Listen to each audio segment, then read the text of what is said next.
Matthew glanced at his wristwatch. Pat was a few minutes late, but only a few minutes, not enough for him to express irritation. Besides, he himself was rarely on time, and he knew that he could hardly complain about the punctuality of others. "I have to go," he said, scooping up some papers from his desk. "Somebody wants my advice." "Yes," said Pat. "You told me."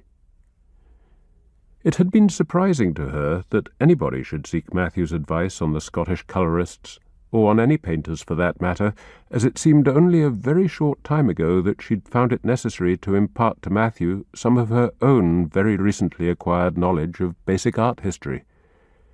Only a year ago there'd been a rather embarrassing moment when a customer had mentioned Hornell, to be greeted by a blank look from Matthew. Yet in spite of the fact that he was hazy on the details, Matthew had a good aesthetic sense, and this, Pat thought, would get him quite far in the auction rooms. A good painting was a good painting, even if one didn't know the hand that had painted it, and Matthew had considerable ability in distinguishing the good from the mediocre, and even the frankly bad. It was a pity, though, she thought, that this ability didn't run to clothes.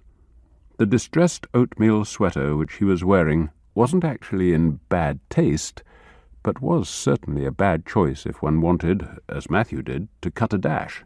And as for his trousers, which were in that increasingly popular shade crushed strawberry, Pat found herself compelled to avert her eyes.